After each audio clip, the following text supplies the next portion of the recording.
What's up, everybody? Today we've got an in-law story that escalates from annoying to legendary in about 3 acts. A guy buys a new house with his wife. His mother-in-law immediately starts demanding a key. He says no. His wife says no. Mother-in-law throws a fit. Husband's wife, my man's wife, changes the locks. But here's where it gets genius. When the mother-in-law keeps pushing, the husband decides to give her a key. A fake key. Then he waits for Christmas morning. MIL shows up early to surprise them, tries the key, and gets caught red-handed in front of the entire family, with a key that doesn't work. On Christmas morning. I'm telling you, this is top-tier strategy. Let's get into it. My mother-in-law demanded a key to our new house. I said no. She kept pushing, so I gave her a fake one. She got caught trying to sneak in on Christmas morning. I know the title sounds petty. It is petty. I fully own that. But sometimes petty is the only language certain people understand, and my mother-in-law is fluent in it.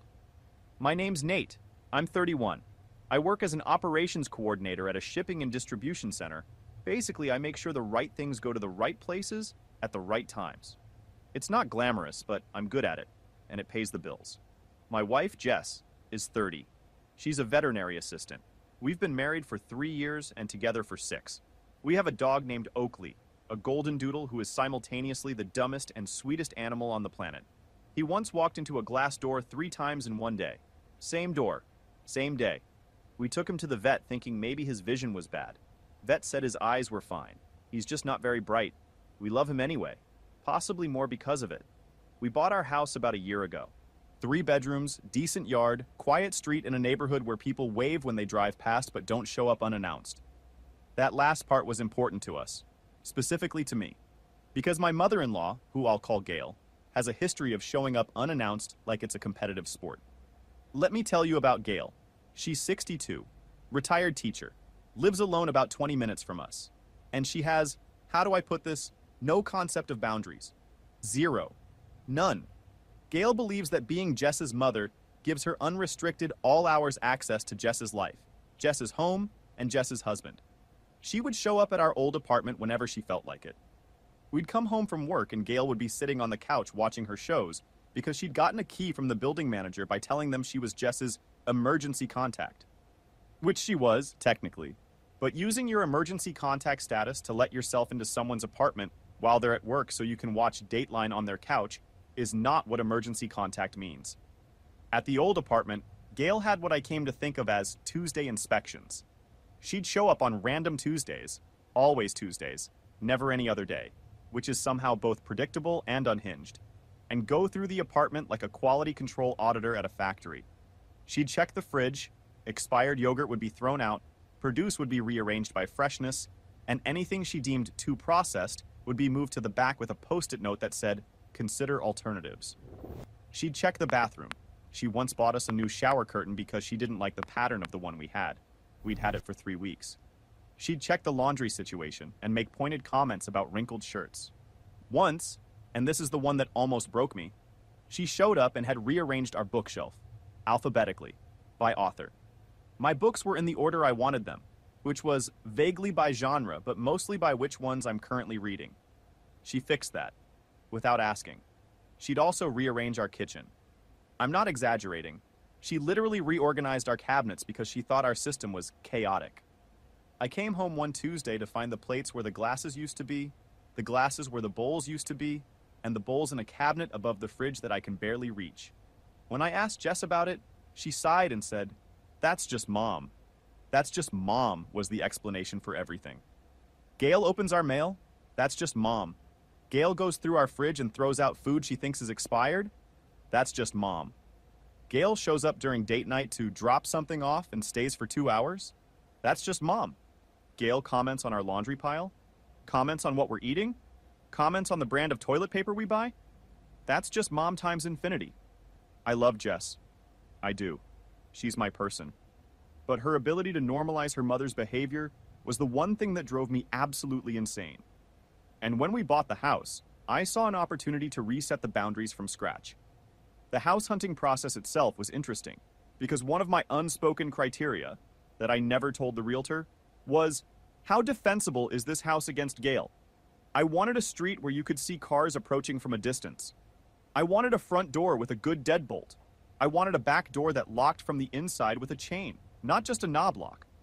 The realtor probably thought I was worried about crime. I was worried about brunch ambushes. The first thing I said when we got the keys, before we even moved a box in, was Gale does not get a key to this house. Jess agreed. To her credit, she was on board immediately. She said, "This is our fresh start. Mom needs to learn to call first." I almost cried with gratitude. 3 years of, "That's just Mom," and suddenly we were on the same page. I should have bought a house sooner. We moved in, unpacked boxes, organized the kitchen our way, plates on the left, glasses on the right, bowls at eye level like civilized people. Jess and I stood in the kitchen on our first night in the house, eating takeout straight from the containers, and she said, "This is ours." And it felt like it. For the first time in 6 years together, our living space was actually ours. No rearranged bookshelves, no passive-aggressive yogurt disposal, no surprise Tuesdays, just us and Oakley and a kitchen where we knew where the bowls were because nobody had moved them. We didn't give Gale a key. And the campaign began. Hold on. This is me jumping in, not Nate. I need to establish something for the listeners. Gale got a building manager to give her a key to their old apartment by claiming she was an emergency contact. She rearranged their kitchen while they were at work. She went through their fridge and threw out food.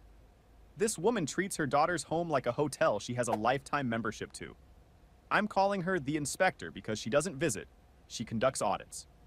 She shows up unannounced, reviews your living conditions, reorganizes your belongings, and leaves when she's satisfied that you're living up to her standards.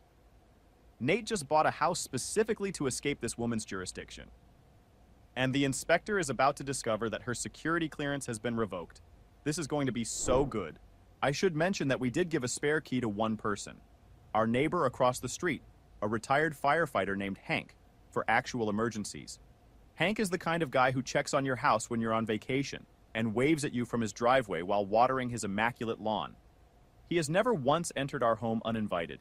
He has never rearranged our cabinets. He has never commented on our toilet paper brand. Hank is what a key holder should be, invisible until needed. Gale is what a key holder should never be, always present, never invited, and armed with opinions about your towels. Gale started asking for a key within the first week. She was helping us unpack, which I'll give her credit. She did actually help with some of the unpacking. She's not useless. She's just overbearing. During one of these unpacking sessions, she said casually, "So, when do I get my key?" Jess said, "Mom, we're not giving out keys right now." Gale laughed like Jess had made a joke. She said, "No, seriously, I'll need one for when you guys are at work. What if something happens?"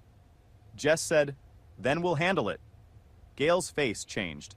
That subtle shift from, "Isn't this fun?" to, "I am being denied something I consider my right." She didn't push further that day, but I knew it wasn't over. The inspector doesn't accept denied access. She files an appeal. Over the next few months, Gale tried everything. She asked Jess separately, when I wasn't around, thinking the resistance was coming from me. She was half right. Jess held firm. She texted Jess things like, "What if there's a fire and I need to get Oakley out?" And, "What if your pipes burst while you're on vacation?" And, "What if I need to water your plants?" We don't have plants. Jess doesn't keep plants because she once killed a cactus. A cactus. Those things survive in deserts. Jess killed one in a kitchen with central heating and regular sunlight. So no, Gale, you don't need to water our plants. She also tried what I call the slow lobby. Every time she visited, invited at least, she'd make a comment about the key. "Sure is cold outside. Good thing I don't need to stand on your porch waiting because I have a key." "Oh, wait." Or she'd say, "I noticed your mail was sitting in the box for 2 days. If I had a key, I could have brought it in." She was relentless. It was like being marketed to by a door-to-door salesman who also happened to be your mother-in-law and would never leave. Gale tried the guilt route. "I'm your mother. Don't you trust me?" She tried the safety route. "What if I fall on your porch and can't get in?" She tried the emotional manipulation route. "I just want to feel welcome in my daughter's home." Jess started getting worn down. I could see it. Every text from Gale was another drop of water on the same stone. And Jess is strong, but she loves her mom and doesn't want to hurt her. That's the trap of dealing with a boundary crosser who's also someone you love. You feel guilty for protecting yourself. I want to give you one more example that I think explains why I did what I did. About 3 months after we moved in, Jess and I had a Saturday to ourselves. No plans, no obligations. We decided to have a lazy morning. Sleep in, make pancakes, watch something, just be together. At about 9:30 a.m., there was a knock on the door. Gail. She was holding a bag from a home goods store and said, "I bought you new hand towels. The ones you have look worn." She walked in, past me, past Jess in her pajamas, and went directly to the bathroom to replace the hand towels. Without asking. We hadn't invited her. We hadn't told her we needed towels. She just decided our towels were insufficient and showed up to correct the situation. Jess pulled me aside in the kitchen and said, I know. She needs to stop." I said, "Jess, she came to our house on a Saturday morning to change our towels. This is beyond she needs to stop. This is a pattern that's not going to break without something drastic." Jess looked at the bathroom, where we could hear Gail debating out loud whether the towel rod was the right height, and said, "What are you thinking?" I said, "I'm thinking about Christmas." That's when I made the decision, a decision that I have zero regrets about, even though it resulted in the most chaotic Christmas morning of my life. I told Jess we should give Gail a key. Jess looked at me like I'd suggested we adopt a tiger. She said, "What? No," we agreed. I said, "Hear me out. We give her a key, but not a real key." Jess stared at me for about 10 seconds. Then a smile crept across her face. She said, "You're going to give her a fake key?" I said, "I'm going to give her a key that looks exactly like our house key, but opens absolutely nothing." Jess thought about it for maybe 3 seconds and said, "Do it." I went to the hardware store the next day, bought a blank key that matched the style and brand of our lock. Had it cut randomly, not to any lock, just a random cut. It looked legitimate. It felt legitimate. It would go into the lock and turn part way. But it wouldn't open anything. It was the key equivalent of a store brand phone charger that fits the port but doesn't actually charge. I put it on a little key ring, nothing fancy, just a plain silver ring, and the next time Gail came over for dinner, I pulled it out and said, "Gail, Jess and I talked about it. You're right. You should have a key. For emergencies." Gail's face lit up like I'd handed her a golden ticket. She actually hugged me. First time she'd ever hugged me voluntarily. She said, "Thank you, Nate. This means so much."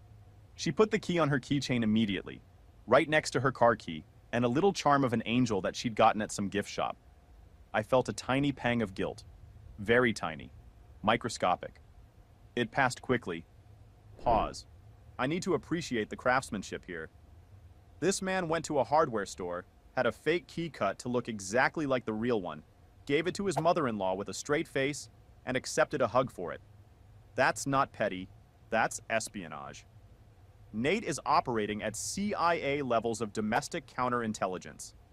He just gave the inspector a badge that opens no doors, and she pinned it to her keychain with pride. This is like giving someone a TV remote with no batteries, and watching them press buttons for hours wondering why nothing's happening. And the best part? The trap isn't even set yet. This is just the bait. Christmas is coming. And I have a feeling the inspector is about to conduct her most ambitious audit yet. The next few weeks were interesting. Gail told Jess she was so grateful that Nate had come around. She told her bridge club about the key. She told her neighbor. She told the cashier at the grocery store. I know this because the cashier, a woman named Deb, who apparently knows everyone in town, mentioned it to Jess when she was shopping one day. "Your mom is so happy about the house key." Jess came home and looked at me and said, "She told the grocery store lady." I said, "Good. More witnesses." For the next 2 months, Gail was suspiciously pleasant. She called before coming over. She didn't rearrange anything. She didn't comment on the fridge. It was like having a key, even a fake one, gave her enough of a sense of control that she relaxed. Jess noticed too. She said one night, "Mom's been really good lately. Maybe the key thing actually helped." I nodded and said nothing. Because the key thing hadn't helped. The key thing was a time bomb. And the timer was set for December 25th. I should explain something about Gail and Christmas. For Gail, Christmas is an Olympic event. She plans for it starting in September. She bakes, she decorates, she orchestrates. And every year, her signature move is to surprise us on Christmas morning by showing up before we wake up to put presents under the tree and start cooking breakfast. At the old apartment, she'd use her unauthorized key to let herself in at 6 a.m. We'd wake up to the smell of pancakes and the sound of Gail rearranging our living room furniture to make room for her decorations. We'd told her multiple times we didn't want the Christmas morning surprise. We wanted to wake up at our own pace, have our own morning, and then do the family stuff later. She ignored us every time. That's just Mom. This year, Jess and I discussed it in advance. We knew Gail would try. We knew she'd come early. And we knew she'd use her key. Her fake key. That wouldn't work. We didn't tell anyone else what was coming. Jess invited her family for Christmas brunch at 11 a.m. Gail, Jess's brother Craig, Craig's wife Holly, and Jess's grandmother Rose. Everyone confirmed. The brunch was the official event. Anything before that was unauthorized. Jess and I spent Christmas Eve wrapping presents and eating leftovers from the fridge. Oakley lay on the couch between us chewing a rope toy he'd had since he was a puppy. The house was warm. The tree was lit. It felt like the beginning of something new. Our first real Christmas in our own house, with our own traditions, on our own terms. And yeah, there was a small tactical operation planned for 6 a.m. But that didn't diminish the evening. If anything, it added a certain spice. Before bed, I texted my buddy from work, a guy named Phil who I'd told the whole plan to. It's go time. He replied with a popcorn emoji. He gets it. Christmas Eve, I made sure the deadbolt was locked. I checked it twice. Then I set up something I'd been planning for weeks. I positioned a chair near the front window of our living room, at an angle where you could see the front door but wouldn't be visible from outside. I put a blanket on it. I put a coffee mug on the side table. I set my alarm for 5:45 a.m. Jess saw the chair set up and said, "You're actually going to watch." I said, "I've been waiting 2 months for this." She shook her head and went to bed. She was smiling, though. She was definitely smiling. Christmas morning, 5:45 a.m. My alarm went off. I crept downstairs in my socks, made coffee. Quietly. Our coffee maker is loud and I didn't want to alert Oakley, who sleeps in the kitchen and barks at everything, including his own reflection. And sat in my chair by the window. Oakley stayed asleep. Bless him. 6:14 a.m. Headlights in the driveway. Gail's white sedan. Right on schedule. She got out of the car carrying 2 bags, presumably presents and breakfast supplies. She walked up the front porch steps. I watched through the window as she set the bags down, reached into her purse, pulled out the key, and put it in the lock. She turned it. Nothing. She pulled it out, looked at it, put it back in, turned it again. Nothing. She jiggled it. She pulled it partway out and tried again. She tried pushing the door while turning. She tried both hands. She stepped back and looked at the lock like it had personally betrayed her. I was in the chair, coffee in hand, watching this in real time like it was the greatest show on television. I couldn't look away. My chest was doing that thing where you're trying not to laugh so hard that your ribs hurt. She tried the key 4 more times. 4. Each attempt more vigorous than the last. On attempt 3, she actually leaned her body weight into the door while turning the key, like maybe the problem was insufficient force. On attempt 4, she pulled the key out completely, held it up to the porch light, examined it, blew on it. I swear to God she blew on it, like it was a Nintendo cartridge from 1992, and put it back in. It still didn't work, because it was never going to work, because it was cut to open nothing. This was the physical comedy event of the season, and I was the only audience member. She even tried the back door, which was also locked with a different lock that her fake key definitely didn't fit. She came back to the front door, tried again, and then stood on the porch with her hands on her hips, looking at the door like she was personally offended by wood. Then she called Jess.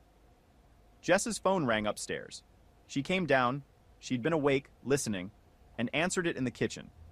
Gail said, "Jessica, something's wrong with your lock. My key isn't working." Jess said, "Mom, it's 6:15 in the morning. We said brunch at 11. Gail said, "I know, but I wanted to surprise you. Can you let me in?" Jess said, "Mom, come back at 11. There was a pause. Gail said, "But I have presents." Jess said, "Bring them at 11. Gail left. She sat in her car for about 3 minutes first, engine running, headlights on, just sitting there. I imagine she was processing, or calling someone, or staring at the key on her keychain, wondering when locks became uncooperative. Then she drove away. Slowly, like a person leaving a scene they're not done with. I sat in my chair for another few minutes. Oakley had woken up by this point and wandered into the living room. He looked at me. I looked at him. I said, "Merry Christmas, Oakley." He sneezed. "Good talk. Wait. She tried the key 6 times. 6. And then tried the back door. The inspector was running a full perimeter check at 6 a.m. on Christmas morning, with a key that opens nothing, 2 bags of presents, and the unshakable belief that she has a right to enter this house whenever she wants. And Nate, my guy Nate, was sitting in a chair with coffee, watching this happen through the window like it was the season finale of his favorite show. This man set up a viewing station for his own prank. He had a blanket. He had a mug. He had front row seats to the greatest lock-based comedy in the history of Christmas mornings. I'm in tears. Actual tears. The back door attempt? Chef's kiss. She really thought maybe the back door would accept her fake key. Ma'am, the key doesn't open anything. It's not the door's fault. It's your clearance level. Jess came downstairs around 7. She found me in the chair, coffee mug empty, grinning like an absolute child. She said, "Well?" I said, 6 attempts, both doors, left at 6:22. She said, "You timed it." I said, "I logged every attempt." She shook her head. But she was laughing. We made breakfast together, eggs and toast, nothing fancy, and exchanged our gifts. I got her a book she'd been wanting and a new collar for Oakley with his name embroidered on it. She got me a really nice jacket and a card that said, "To the best lock installer in the Midwest." She'd planned that card weeks ago. We're a team. The brunch was interesting. Gail arrived at 11 on the dot. She walked in, through the door that Jess opened for her, like a normal guest, and immediately said to me, "Nate, I think there's something wrong with the key you gave me." The entire family was already there. Craig, Holly, Grandma Rose. Everyone heard it. I said, "Oh, really? What happened?" She said, "I came by this morning to surprise you guys, and the key wouldn't work. I tried it multiple times. I think the lock might be broken." I said, "The lock works fine. We used it this morning." She said, "Well, then the key must be defective." I said, and this is the moment I'd been building toward, the one I'd rehearsed in my head for 2 months. "Gail, the key isn't defective. It was never meant to open the door." The room went quiet. Craig looked at Holly. Holly looked at Grandma Rose. Grandma Rose looked at her plate like it contained the secrets of the universe. Jess stood next to me and didn't say a word. She didn't need to. Her presence was enough. Gail's face went through about 6 expressions in 3 seconds. Confusion, realization, embarrassment, anger, more embarrassment, and then something I didn't expect, a kind of defeated acceptance, like the jig was up and she knew it. She said, "You gave me a fake key?" I said, "I gave you a key that was exactly as useful as your emergencies." "You never had an emergency, Gail. You just wanted access. And we told you multiple times that we weren't comfortable with that. You didn't listen, so I had to show you." Gail looked at the key in her hand. She'd pulled it out of her purse at some point during the conversation, like a prop in a courtroom drama. She looked at me. She looked at Jess. She looked at the key again. And then she said something that surprised me. "You could have just told me to stop." I said, "Gail, we did. Multiple times. You didn't stop." She didn't have a response to that, because she knew I was right. She knew that every conversation we'd had about boundaries had ended with her doing whatever she wanted anyway. The fake key wasn't the first boundary, it was the last one. The one she couldn't ignore because it was made of metal and physics. Nobody spoke for about 15 seconds. Craig cleared his throat and said, "So, should we eat?" God bless Craig. The man is a tension diffuser. Holly started bringing dishes to the table. Grandma Rose said, "This stuffing smells wonderful." And just like that, the brunch continued. Gail was quiet for most of it. Not angry quiet, processing quiet. After the meal, she pulled me aside in the hallway. I expected a fight. Instead, she said, I know I overstep. I know that. I don't want to be shut out of Jessica's life. I said, Gail, you're not shut out. You're here. It's Christmas. You're eating brunch with your family. Nobody shut you out. We just locked the door. That's all a locked door is. It's not a rejection. It's just a door that requires a knock. And knocking isn't hard. You do it everywhere else in the world. You knock at the doctor's office. You knock at your bridge club. You knock at the grocery store. You just didn't think you had to knock here. And you do. She looked at me for a long time. Then she said, When did you get so smart? I said, I've always been this smart. You just never asked me anything besides where the casserole dish was. She almost smiled at that. Almost. Then she said, I'll try. And she walked back to the table. She didn't apologize. That's not really Gail's style. But she said she'd try. And that was enough for now. Rome wasn't built in a day. And Gail wasn't going to transform into a boundary-respecting angel overnight. But I'll try from a woman who's been entering without knocking for 30 years? That's a start. That's a real start. Final update. Grandma Rose, by the way, was the real MVP of that brunch. While all the drama was happening, she sat at the table eating her stuffing and not saying a word. After the meal, when things had settled down and people were in the living room opening presents, she pulled me aside and said, Nathan, I've been dealing with Gail for 35 years. She's my daughter. I love her. But she needs to learn that love doesn't come with a master key. Then she patted my arm and went back to her stuffing. Grandma Rose is a legend. I'm naming my first child after her. Not really, but maybe my first golden doodle. It's been about 4 months since Christmas. Things have actually been better. Gail calls before she comes over now.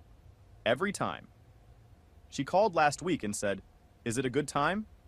And when I said we were busy, she said, No problem, I'll come Saturday. No guilt trip, no passive-aggressive sigh. Just, no problem. I nearly fell off the couch. Jess and I talk about it sometimes. Whether the fake key was too far, whether there was a gentler way. And maybe there was. But we tried gentle. We tried conversations. We tried asking nicely. We tried boundaries with words. None of it worked because Gail doesn't hear words. She hears results. And the result of a key that doesn't turn is, I can't get in. That's a result she could understand. It wasn't mean. It wasn't cruel. It was just a lock being a lock. She hasn't asked for a key since. She did, however, buy us a Ring doorbell for our anniversary and said, Now I can check on you without a key. Jess and I looked at each other and laughed. The woman is incorrigible, but she's trying. In her own way, she's trying. Jess told me the other night that her mom called her and said, I've been thinking about the key thing. I understand why Nate did it. I wish he hadn't, but I understand. That's as close to an apology as Gail gets. Jess says it's growth. I say it's a ceasefire. Either way, I'll take it. Oakley, for his part, loves Gail. He goes absolutely insane when she visits. Tail wagging, jumping, licking her face. He's the one member of this household who genuinely wants her here at all times. Traitor. The fake key is still on Gail's keychain, by the way. She never took it off. I asked her about it once and she said, It reminds me to knock. I thought that was actually kind of beautiful. In a weird, Gail-shaped way. Would you have given the fake key? Or was there a better way to handle the inspector? I've thought about it a lot. And honestly, I think the fake key was the only thing that would have worked. Words didn't work. Boundaries didn't work. Locking the door didn't work. But a key that doesn't open anything. That's the one thing Gail couldn't argue with. Because the lock isn't broken. And neither is the boundary. They both work exactly as intended. Oh, and Craig texted me a week after Christmas. He said, That was the best Christmas morning I've ever had. Can you give my mother-in-law a fake key too? I said I'd consider it. I'm thinking about starting a business. Fake Keys by Nate. Helping families establish boundaries. One useless key at a time. Anyway, Jess says I should stop making it a joke. She says it was a serious moment, and I shouldn't undermine it with humor. She's probably right. But also, I watched a grown woman try to break into my house 6 times with a hardware store prop key on Christmas morning while I drank coffee in a blanket chair. If that's not comedy, I don't know what is. Yo, it reminds me to knock. Gail said that about a fake key that her son-in-law gave her as a prank/boundary enforcement tool, and she kept it on her keychain. That's not petty anymore. That's growth disguised as a keychain charm. Nate didn't scream. He didn't lecture. He didn't give an ultimatum. He gave a woman who doesn't understand words a physical object lesson. The lock doesn't open. The boundary exists. Knock. 3 syllables. 1 fake key. 20 years of unwanted kitchen rearranging. Over. The inspector has officially been decommissioned, and she's keeping the badge as a souvenir. I've never been more proud of a stranger. What a story. Look, Nate could have handled this a dozen different ways. He could have yelled. He could have gone no contact. He could have let Jess fight that battle alone. Instead, he bought a $2 key, waited 2 months, and let the lock do the talking. And the result? Gail calls before she comes over. She knocks. She asks if it's a good time. That's not a Christmas miracle. That's a guy who understood that some people don't respond to words. They respond to evidence. And the evidence was a key that doesn't turn. Drop a comment. Fake key, genius, or too far? Subscribe, and I'll see you in the next one.